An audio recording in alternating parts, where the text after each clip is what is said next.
పౌర సమాజం దేశవ్యాప్తంగా కూలిపోతుందన్నారు ప్రొఫెసర్ హరగోపాల్. అభివృద్ధి నమూనా అనేది దేశవ్యాప్తంగా ఉంది, కానీ దానికి రూప్ లేదన్నారు. దేశంలో కాలుష్యం విపరీతంగా పెరుగుతుందని చిప్కో మూవ్మెంట్ రావాలన్నారు హరగోపాల్. హైదరాబాద్ సుందరయ్య విజ్ఞాన కేంద్రంలో Telangana people's joint action committee ఆధ్వర్యంలో రౌండ్ టేబుల్ సమావేశం ఏర్పాటు చేశారు. రాష్ట్రంలో ప్రస్తుతం కొనసాగుతున్న అభివృద్ధి నమూనా ప్రజానుకూలంగా అనే అంశంపై చర్చించారు. పౌర సమాజం కూడా దేశవ్యాప్తంగా కూలిపోతున్నది. మొత్తం ఉత్తర భారతదేశంలో అక్కడ పౌర సమాజం అంటే ఏం లేదు.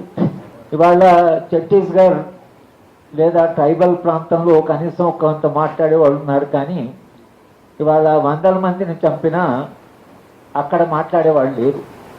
మాట్లాడేవాళ్ళు ఉన్నా వాళ్ళని అణిచివేయడము, వాళ్ళని సైలెంట్ చేయడము జరుగుతున్నది. ఈ అభివృద్ధి నమూనా అయితే మన దేశము అవలంబిస్తున్నదో ఆ అభివృద్ధి నమూనాలో విధ్వంసం తప్పించి దాంట్లో వికాసం లేదు. ఇది స్పష్టంగా మనకు ఒక అవగాహన ఉండాలి. ఈ అభివృద్ధి నమూనాకు 3 లక్షణాలు నేను చెప్పాడు. ఒకటి, దీనికి పునాది లేదు, రూట్లెస్ అన్నాడు. దీనికి వేళ్ళు లేవు ఈ పునాదికి. ఇది పైన ఉందిగా కింద దానికి రూట్స్ లేవు. రూట్లెస్ అన్నాడు, రూట్లెస్ అన్నాడు. ఇది నిర్దాక్షిణమైన ఒక అభివృద్ధి నమూనా. ప్రకృతి విధ్వంసము మానవ విధ్వంసము ఒకదానికి ఒకటి సంబంధం. ప్రకృతిని ప్రేమించాలని మనిషిని ప్రేమించలేదు. మనిషిని ప్రేమించని మనిషి ప్రకృతిని ప్రేమించాలి. కానీ వాళ్ళ మన దేశంలో వస్తున్న పరిస్థితి విపరీతంగా కాలుష్యం ఏదైతుందో పెరిగిపోతున్నది. మనుషులకు డబ్బులు వస్తున్నాయి, హాస్పిటల్ పోతే విపరీతంగా ప్రతి హాస్పిటల్లో విపరీతమైన జనం.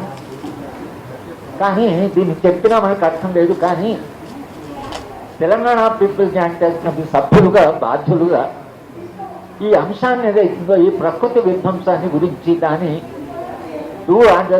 తీవ్ర పరిణామాల గురించి దీర్ఘకాలంలో జరిగేటువంటి ఒక డ్యామేజ్ అవుతుందో దాని గురించి మీరు ఏది మాట్లాడినా ఎక్కడ మాట్లాడినా దీన్ని కూడా కొంత ప్రజల చైతన్య స్థాయిని పెంచగలిగితే అది అంతిమంగా కాపాడుతుంది సమాజాన్ని.